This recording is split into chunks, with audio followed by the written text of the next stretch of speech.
papasok ako, tatanungin niyo ako bakit ako pumapasok. May nagsasabing sa teleserye lang makakakita ng drama, ngunit kung minsan, hindi na kailangan pang manood sa telebisyon. Dahil sa loob mismo ng Senado, may mga eksenang daig pa ang primetime bida. Narito na ang ilan sa mga pinaka nakakatawa at matitinding eksena sa Senado.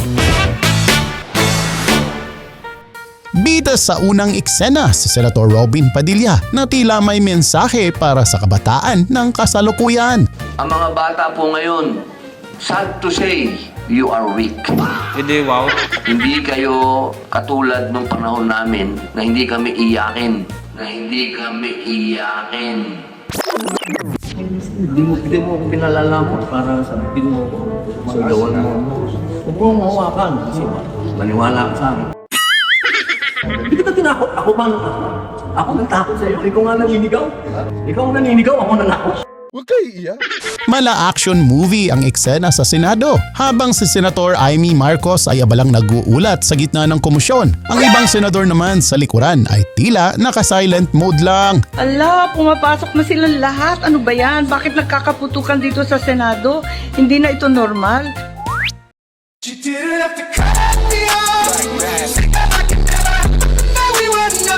Ano ba naman to? Talaga bang dadakipin na kami lahat?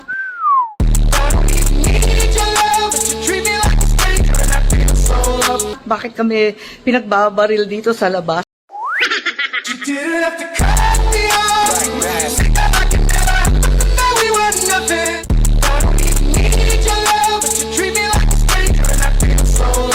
Dumako naman tayo sa dramang talagang magpapaiyak sa inyo dahil ang ating kagalang-galang na senadora na si Pia Cayetano hindi nga napigilang humagulgol at maging emosyonal sa mismong plenaryo ng Senado. Na simula nung Lunes, ang ipinapakita natin ay para bang walang nangyari.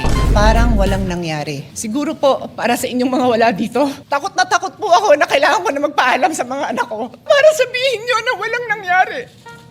Napakasakit para sa aming lahat na nandito. Napakasakit nun sa akin. Tingnan ang jacket siya. Wala ho akong sinisisi. Pero nung pagkatapos ng lahat, pagtingin ko ng group natin, yung dating majority group, walang ni isa sa inyong nangamusta sa amin. Mambat mo lang luha. Habang nagiinit ang talakayan sa Senado, Senator Pia Cayetano naghayag ng kanyang taos-pusong pasasalamat sa ating resident action star na si Senador Lito. Lito Lapid, na kahit na magkaiba na tayo ng partido, I think we are batchmates, so magkasama kami since 2004. So majority, minority, buwan-buwan nagpapadala pa rin siya sa akin ng Maha Blanca at Suman. Maraming salamat po. Gusto ko kasi malaman mo na mahal kita.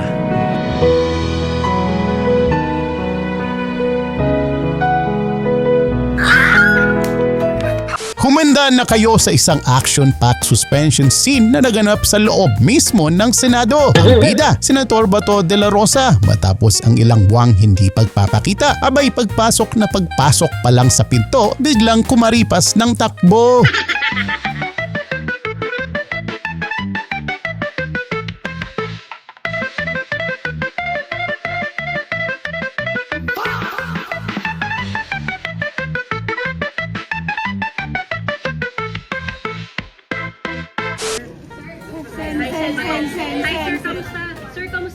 Sir, anong nangyari? Ito klaseng gobyerno.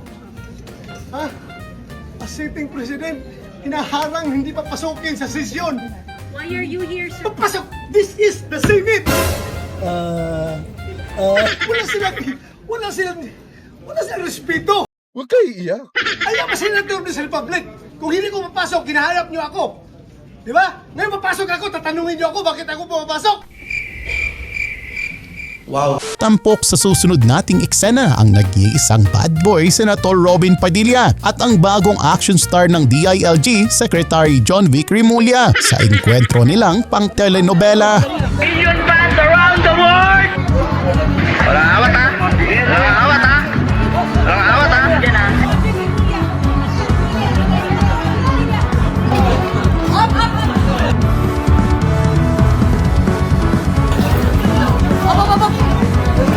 Oh my God!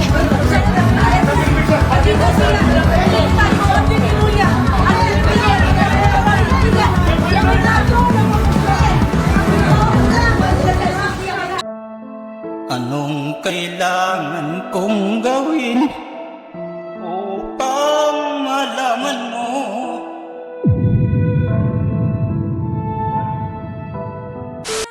Makita nyo naman, wala akong kasama. Tignan nyo lahat ng video, ako lang mag-isa. Alabas na talaga ako. Yung nakaparada kotse ko, yung siya labas.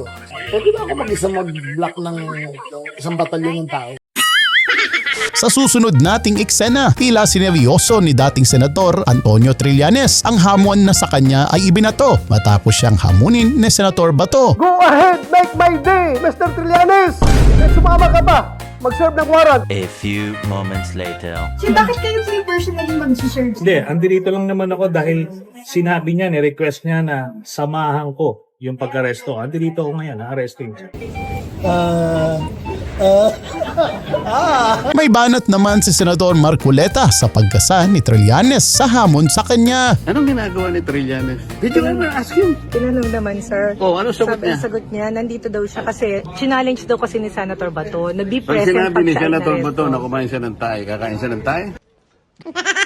Dahil sa nagbabadyang ICC warrant, ang ating action star na si Senator Bato de la Rosa biglang nag-transform bilang isang total performer at binasag ang katahimikan na idinaan sa kantahan.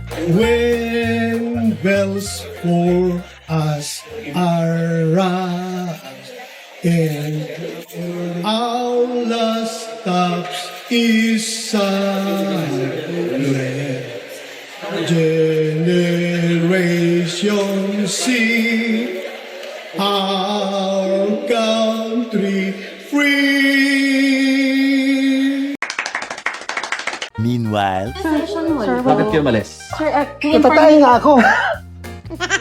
Na high blood naman si Senator Erwin Tulfo kay Senate President Alan Peter Cayetano dahil sa pag-aawol nito sa Senado. Pwede siguro, pero sa tingin ko lalo kay Senator Alan Cayetano, palakulin mo man yung mukha nun baka tatalbog lang mo yung palakol.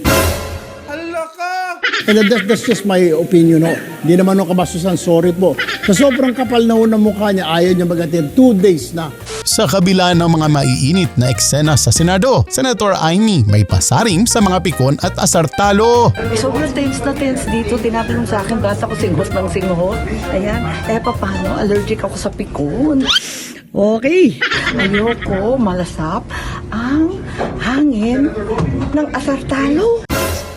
Okay. At dito na nagtatapos mga eksenang hitik sa kaganapan. Sa ating paghahanap, good vibes ang natagpuan. Kaya huwag kalimutang mag-subscribe at mag-like para laging updated sa mga kwelang eksena. Hanggang sa muli mga tropa!